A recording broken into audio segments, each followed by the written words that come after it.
It's Monday, February 13. In the headlines, government and private sector players engage in crucial meeting to move Jamaica forward. In business news, IMF indicates that Jamaica's economy seems to be recovering strongly. Regionally, Barbados gives a nod to OAS support for Haitian elections and combating chronic gang violence in that country. Internationally, aid trickles to Syria as rescue efforts are complicated by the turmoil of war. And in sports, West Indies cricket team on top in day one of their match against Zimbabwe. This is the news on PBC Jamaica. I'm Simone Absalom Gale.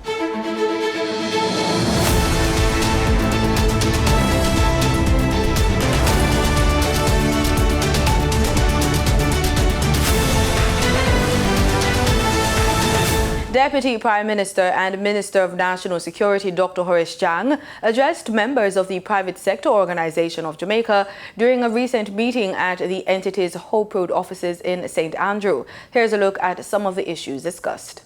But the topic of the country's security is a highly sensitive issue and of great concern. The government has made it a priority. That's the first I'd like to reaffirm that security issues are priority for this government. As business leaders, you are key to the country's development. Investment is led from this room, so to speak, unless the driving the development of the country is the private sector investment. This is the basic philosophy of the government. We focus on security, human resource development, and infrastructure, and we expect to provide the room for the private sector to drive the development process. And we know there are several players who have really demonstrated that and move aggressively into the field. We are spending billions in terms of construction between I won't even go to big, just between the Spanish Town, KMR, which is the Kentron Metropolitan Division headquarters, to come, the Sablama headquarters is already out to tender, putting in a modern monitoring center in the C5, as we refer to it as, to deal with Jamaica Eye, the communication, and all the other things, and the entire digitization of the force. We're talking almost $40 billion. The United Nations General Assembly has adopted a resolution to designate February 17 annually as Global Tourism Resilience Day. The resolution was initiated by Professor Lloyd Waller from the University of the West Indies, who also serves as Executive Director of the Global Tourism Resilience and Crisis Management Center, which is hosted at the UWI Mona campus.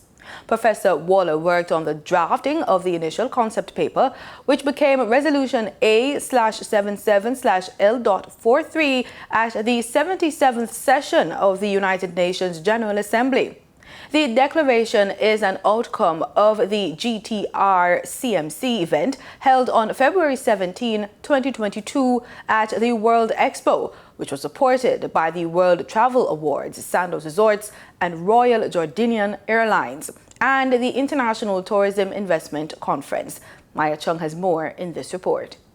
Global Tourism Resilience Day, February 17, aims to emphasize the need to foster resilient tourism development to deal with shocks, taking into account the vulnerability of the tourism sector to emergencies. According to Professor Waller, the resolution can be considered a monumental triumph for Jamaica and the UWI and a significant contribution to the future of the global tourism industry. The resolution has set a benchmark for awareness about the crucial role of tourism resilience in preparing for, managing, and recovering from various crises and disruptions. He added that in light of the COVID-19 pandemic, which further emphasized the significance of tourism to the world economy and human well-being, all parties involved in the realization of this resolution deserve commendation for their substantial contribution towards the sustainability of the planet and the future of humanity. The resolution, presented by Tourism Minister Edmund Bartlett and co-chair for the GTR-CMC, received full support from 94 nations at the United Nations General Assembly. The presentation followed an address made by Prime Minister of Jamaica, Andrew Holness, who also served as one of the honorary chairs of the GTR-CMC at the United Nations General Assembly in September 2022. Prime Minister Holness described the day as a historic accomplishment for the planet and a means of promoting a sustainable and research-driven approach to tourism resilience through knowledge and awareness. In addition to his role in driving the resolution, Professor Waller has been working on methodology for building resilience. Recognizing the need for practical guidance on this topic, he is developing a convergence of various tactics, strategies, and methodologies such as business continuity management, project management, crisis management, communication, risk management, mixed methods research, and operations management. This resilience methodology is expected to be released in Professor Waller's newest book later on in 2023. For the news on PBCJ, I am Maya Chung. The numbers are startling. 23% of Jamaican children between the ages of 13 to 17 years are overweight and or obese. In addition, more than 66% of adolescent ages between 15 and 19 years consume fast food most days of the week. It was within this context that the Heart Foundation of Jamaica on Thursday, February 9, 2023, launched another phase of its healthy food policy campaign entitled Out of Our Schools, to bring closer attention to the fact that foods high in sugars, fats, and sodium can lead to obesity and other chronic, non-communicable diseases. Maya Chung was at the launch and she filed this story. The government has begun to reduce the amount of sugar allowed in sugar-sweetened beverages sold in schools. The effort began in 2019 prior to the global onset of the COVID-19 pandemic. In a reduce-by-year strategy, the Ministry of Health and Wellness began the Blueprint to Health effective January 1, 2019, with the maximum amount allowed per sugar-sweetened beverage being 6 grams per 100 milliliters. In 2020, it descended to 5 grams of sugar per 100 milliliters. In 2021, it was 4 grams, and this year, effective January 1, 2023, it is now 2.5 grams per 100 milliliters. In an official launch of the Out of Our Schools mass media campaign on Thursday, February 9, 2023, it was stated that over 20% of Jamaican children are overweight or obese. Vanetta Nurse, nutrition consultant at UNICEF Jamaica, told our news crew at the launch event some of the immediate aims of the campaign. The campaign begins today. It aims to highlight the harms of unhealthy foods, the harms of our school food environment currently, and to encourage support for healthier school food policies, which will allow for the restriction of unhealthy foods in schools, encourage our students to eat healthier, provide healthier options, nutrition education, as well as links to farms to use local produce in schools. All of this is really aimed towards ensuring that our children and adolescents receive the optimal health that they need and fulfill their right to good health and good nutrition. Ms. Nurse told PBCJ News that UNICEF has been supporting the advancement of the National School Nutrition Policy. It's currently drafted. It should be finalized with comments from stakeholders and go to Parliament for approval, hopefully within this first quarter. We strongly support the implementation of the policy in the upcoming September school year, so a campaign like this can only benefit that kind of push. These campaigns are beneficial because they should be ongoing and it's mass media, so it will gain public support. We will see the campaign running on radio, television, you'll see it on billboards, buses, etc. And the idea is for a whole of society to support this kind of policy, these kinds of policies. We want politicians, government, NGOs, school stakeholders, we want civil society, private sector to continue to support these kind of initiatives, all towards gaining a better, healthier future for our students people feeling their right to healthier foods in schools and good nutrition. Ms. Nurse told PBCJ News about a recent U-Report poll that highlighted the areas of focus that need immediate addressing. UNICEF also seeks to amplify the voice of young people in these initiatives towards their health. We would like to highlight a recent U-Report poll which showed that 95% of young people believe that government should prioritize healthy nutrition in schools, and 80% believe that unhealthy food should be banned in schools. We've also had several social media posts as it relates to children's and young people, adolescent support for such a policy. Young people want healthier foods, they want healthier choices, and it's incumbent on us as the stakeholders to ensure that their needs and wants are heard. The campaign is being implemented in partnership with the Ministry of Education and Youth, the United Nations Children's Fund UNICEF, the Pan American Health Organization PAHO, the Pediatric Association of Jamaica, and the Caribbean Institute for Health Research, the Medical Association of Jamaica, Jamaica Association of Professionals in Nutrition and Dietetics, as well as several other stakeholders. For the news on PBCJ, I am Maya Chung. The inaugural Island Music Conference took place February 8 to February 12, 2023. It was endorsed by Jamaica's Culture Ministry and co-founded by Dr. Orville Shaggy Burrell and Sharon Burke, as well as Judith Bodley. Held under the theme Cariculture, the IMC was designated to build global music bridges, forge alliances, expand knowledge base, and connect with global industry, expose new music and talent. The PBCJ News team joined the 5-day conference on day 2. Carla Thomas Hewitt reports. Our team interviewed one of the masterminds behind the Island Music Conference, Orville Richard Burrell, popularly known as Shaggy. He said that the conference is to educate the newer set of performers now in the sector, as well as those to come. I 100% believe in the future of Jamaican music. As Jamaican culture has been a part of the global culture for so long, has been even part of the birth of global culture in many instances. What this conference is about is to educate the next generation and give them the sauce, so to speak, the gems that they need to move forward. Not just in music or in their creatives, but in also the business. The 5-day music event brought out quite a few of the greats in the Jamaican music industry, such as Marcia Griffiths, who had this to say to the PBCJ News team.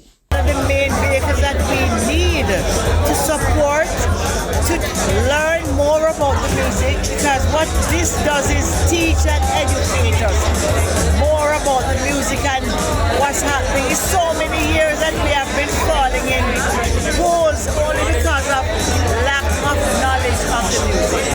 She said that since she began her musical career, musicians from Jamaica have been at a disadvantage due to a lack of knowledge of the formal business aspects of the music business globally, and as such have suffered terrible consequences. Also stopping in to give her views to the PBCJ News team on the 5th day, music icon Nadine Sutherland, who said the Island Music Conference showed that the Jamaican music principles are showing a more structured perspective to the music business which is needed.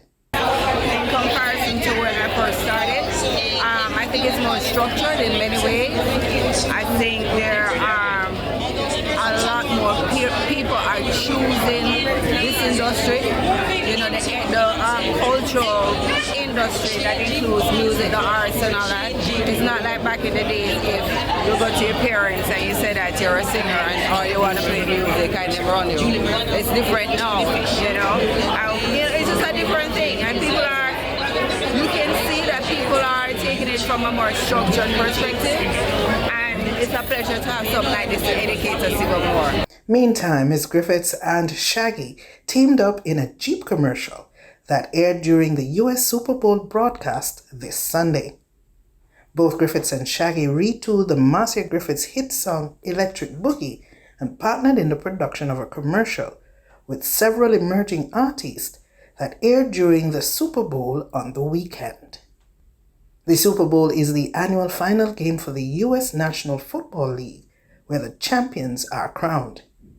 It's one of the largest broadcast events in the Western world, in part due to the popular halftime show, which has the biggest acts in U.S. entertainment. Time for the business report with Danita Rodney.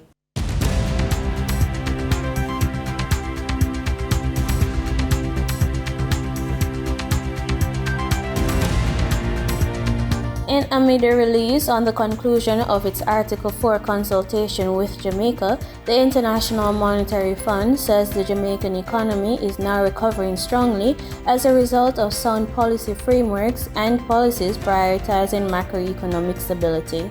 Commenting on the policies instituted by the Bank of Jamaica, the financial agencies said that they struck the right balance in responding to shocks, protecting the vulnerable, countering inflationary pressures, and further securing debt sustainability. The International Monetary Fund says it also expects Jamaica's inflationary rate to decline during the course of the year.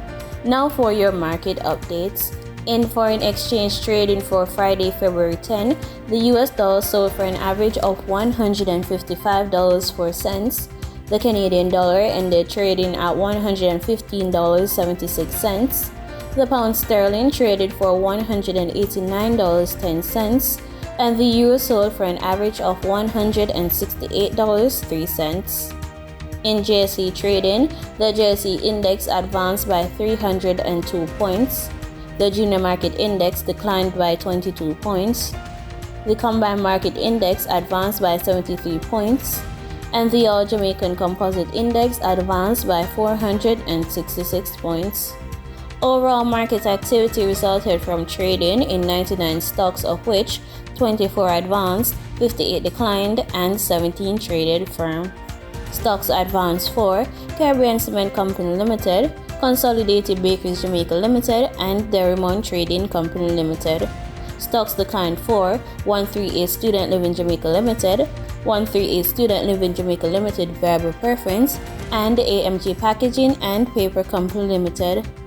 Trading firm were Access Financial Services Limited, Blue Power Group Limited, and CAC 2000 9.5% cumulative redeemable preference shares. The overall volume leaders were Sagicor Select Funds Limited Financial with over 4 million units, Wigton Windfarm Limited Ordinary Shares with over 2 million units, and MFS Capital Partners Limited with over 1 million units. In regional stocks, on the Trinidad and Tobago Stock Exchange, Epley Caribbean Property Fund Limited SCC Value Fund was the volume leader with over 2 million shares, followed by Calypso Macro Index Fund with over 900 shares being traded. Zero Securities traded on the Barbados Stock Exchange. In market data for oil prices slipped as investors focused on short-term demand concerns ahead of key U.S. inflation data. Brent crude futures fell 68 cents to $85.71 a barrel, and West Texas Intermediate crude future was down 60 cents at $79.12. And that was the business report on PBCJ. I'm Danita Rodney. In regional news, regional leaders are preparing to gather in Bahamas for their annual caucus, one of two meetings held annually for Caricom heads of government. Our News' Sasha Lightburn shares the benefits from being a part of Caricom. When regional heads come together this month, they will face a busy agenda. Top of the list, climate change and the crisis in Haiti. Undoubtedly important issues, but why is it necessary to tackle these as a group?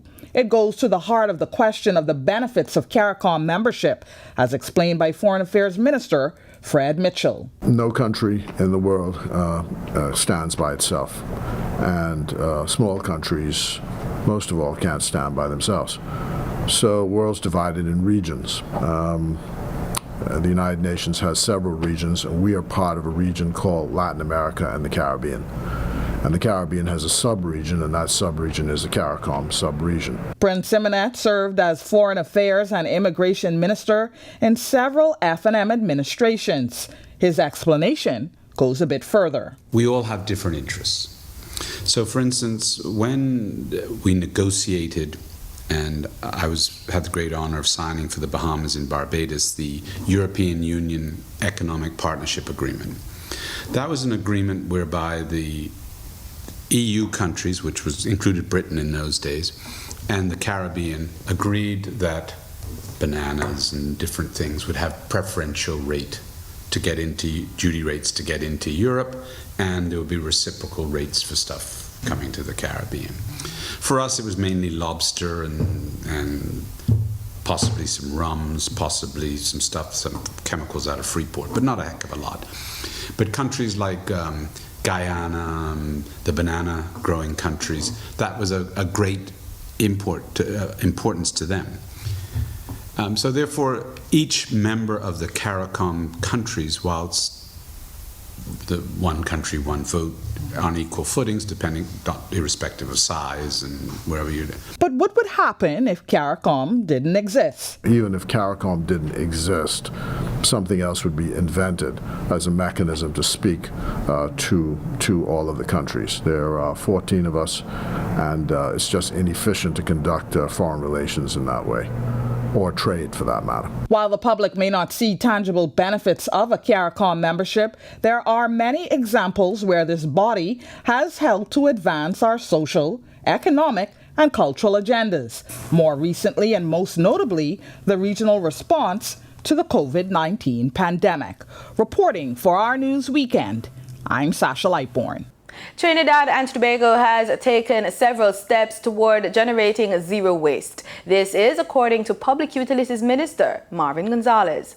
At the signing ceremony for a Memorandum of Understanding between the Solid Waste Management Company Limited and Trinidad Cement Limited, Public Utilities Minister Marvin Gonzalez highlighted his ministry's progress toward the goal of generating zero waste. We are about to go before Cabinet with our integrated waste management policy for Trinidad and Tobago, as well as our recycling policy. Our beverage container bill finally will go before Cabinet, and I look forward to the draft bill being laid in Parliament in this financial year. The minister noted, in addition to the MOU, SwimCall had partnerships with PriceSmart, Carib, and several other private entities. We will also commence the procurement of our engineered landfill, first engineered landfill at the Forest Park facility for the very first time in Trinidad and Tobago. The Public Utilities Manager also urged SwimCall to investigate how it can generate income. Chairman, I will ask you to consider the next meeting of your Board of Directors, consider the establishment of a research and development unit within SwimCall and staff that unit with young people. MOU between SwimCall and TCL will allow for the cement company to use waste in its kilns to help power its factory. Terry Ann Brown-Campbell, TTT News.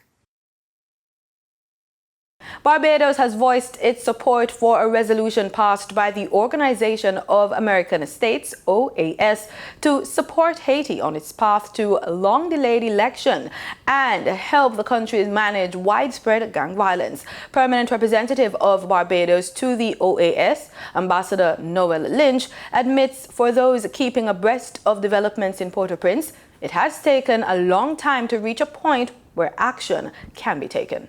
We do hope that it will not take us another 6 months to act on the request contained in this resolution that minutes ago was adopted by acclamation in this body. Let history judge us as a membership that has truly acted in our individual capacities to assist the people of this struggling nation. This nation has been paying the price for being the first black nation that had the backbone and the fortitude to seek to be liberated. Haiti has seemingly been paying a dear price since that very day. In international news, aid is now trickling into rebel-held areas in northern Syria. Rescue efforts were hampered in a region already devastated after years of war, with many saying they felt abandoned. Sadil was rescued from the rubble of her home in northwest Syria, which too was hit hard by Monday's earthquake in southern Turkey. as the 6-year-old girl recounts the horror of her experience. She still doesn't know how much she has lost. The building swayed from one side to another. Then there was destruction everywhere. I heard my mother calling my father's name. I then lost consciousness and woke up at the hospital. I didn't lose anyone in the quake, but I haven't seen anyone yet. Her father and 3 of her siblings died. Sadil doesn't know yet. We also didn't tell her mother because we're concerned about their health. Stories of survival and deaths are heard over and over again. The biggest natural disaster to hit the region in decades is the latest crisis for the people of Syria, who have experienced years of war, displacement, and hunger. Aid agencies warn the worst is yet to come. There's a lack of everything, and of course it's cold. The winter is going on, so people need to be kept warm. We've set up small clinics just to look after people's injuries. Syria's healthcare system was already struggling due to the war. The World Health Organization says at least 20 health facilities across the opposition-controlled northwest, including 4 hospitals, had sustained damage. And while emergency medical services have been overwhelmed with trauma patients, essential health services have been severely disrupted. As you can see, part of the hospital was damaged. We lack doctors and medical supplies to deal with such a big emergency. The needs are enormous and we don't have enough resources. Aid has started to flow in, but the needs are on an unprecedented scale.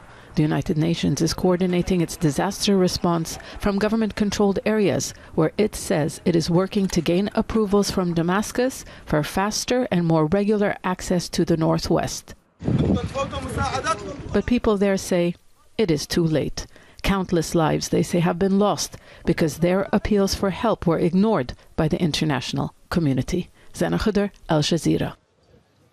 In sports, the 25th staging of the Sigma Corporate Run pulled in a record $91.8 million in raised funds for the 2023 Sigma Run beneficiaries. The University Hospital of the West Indies Pediatric Unit and the Edna Manley College of Visual and Performing Arts are set to benefit from the funds. It was the first time in 2 years that runners were able to come together in large numbers. Of the 21,000 participants that took to the streets for the 5.5K event, Garfield Gordon of UTC Steppers Track Club emerged as the male race winner in a time of 17 minutes 32 seconds. Defending champion Josiane Harris of Jam Damas Racing Club was a female winner. She ran almost an identical time to last year to cop the female overall title following her time of 23 minutes and 20 seconds. Olympians Shelly-Ann Fraser-Price and Asafa Powell were patrons of this year's staging, along with Prime Minister Andrew Holness. The second test between the West Indies and Zimbabwe got going on Sunday, and after letting the host off the hook for the first test, Craig Brathwaite and his men got off to another good start on day one.